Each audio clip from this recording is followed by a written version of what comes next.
సహజం, రాజకీయాల్లో గెలుపులు ఉంటాయి, ఓటములు ఉంటాయి, ప్రభుత్వాల మార్పిళ్ళు ఉంటాయి, జరుగుతాయి. కానీ ఎంత తెలివి తక్కువ దద్దమ్మ ప్రభుత్వం వచ్చినా, నెక్స్ట్ సక్సెసివ్ గవర్నమెంట్ ఎవరు వచ్చినా రాష్ట్ర ప్రయోజనం కదా ఒక ప్రాజెక్ట్ అంటే. ప్రజలకు నీళ్ళు వచ్చేది కదా, ప్రజలు బ్రతికేది కదా, దాన్ని కొనసాగిస్తారు. ఇప్పుడు ఒక్క తట్టెడు మట్టి కూడా తీయలేదండి.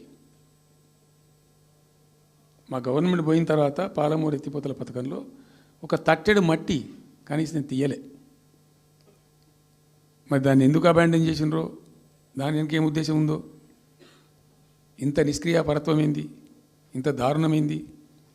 2 నెట్ సంవత్సరాలు గడిచిపోయినాయి. ఇప్పుడు మేము గమనిస్తున్నాం. మధ్యలో ఏమైంది, కేంద్ర ప్రభుత్వంతో తమాషా. బీజేపీ మొదటి నుంచి మాకు తెలంగాణకు శని అయింది. అది కేంద్ర ప్రభుత్వం ప్రతిదాన్ని వ్యతిరేకించడమే. ప్రతిదానిగా చంద్రబాబు ఎన్డీఏలో చేరడం, ఆయన మాటలు పట్టుకొని వ్యతిరేకించడం, అడ్డంగా ఇష్టం వచ్చిన పద్ధతిలో. మేము బాగా కొట్టాను. మేము ఉన్న రోజులు అనేకమైనటువంటి పోరాటాలు చేసి దాన్ని ఎప్పటికప్పుడు సాధించుకున్నాం. అనుమతులు కానీ ఇంకోటి కానీ మొత్తం 9-10 అవసరం పడతాయి. అందులో 6 అనుమతులు ఆల్రెడీ వచ్చేసినాయి. Main environmental impact, environment assessment కమిటీది అదే మెయిన్ అసలు ప్రాజెక్టుకు లైఫ్ లైన్. దాని మొత్తం అనుమతులు వచ్చేసినాయి. దాని తర్వాత మిగిలిన అనుమతులన్నీ లాంఛనమే, ఇక ఇచ్చేయాల్సిందే. అది ఇచ్చిందంటే అటువంటి అతి ముఖ్యమైనటువంటి అనుమతి కూడా తెచ్చినాం. అన్నీ తెచ్చినాం.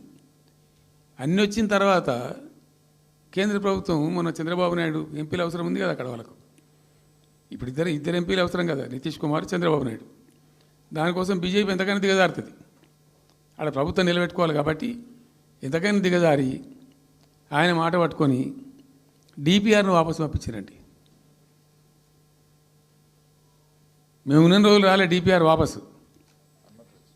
అనుమతులు తెచ్చిన ఉల్టా మేము. ఇంకా డిపిఆర్ వాపసు వస్తే భూమి ఆకాశం ఒకటి చేయాలా రాష్ట్ర ప్రభుత్వం. ఎంత లొల్లి చేయాలా, ఎంత హడావుడి చేయాలా.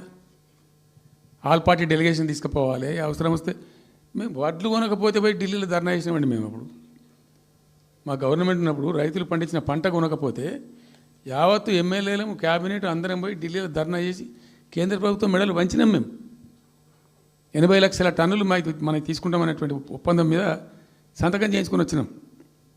వడ్లు కొనిపించినాం ఎఫ్సిఐతోని. మామూలు వడ్లు కొనకపోతేనే మేము అంత అడావుడి చేసిపోయినాము. కానీ ఒక ఇంత పెద్ద ప్రధానమైన 3 జిల్లాలకు సంబంధించిన ప్రాజెక్టు డిపిఆర్ వాపసు పంపిస్తే వీళ్ళు కుయ్యలేదు, కుట్టుకోలేదు, వాళ్ళకి చెప్పని కూడా చెప్పలేదు. తెలియదు ఎవరికి బయట. జస్ట్ దేవర్ ఇంకా బాధాకరమైన అంశం ఏంటంటే, subscribe us and press the bell icon for more interesting updates.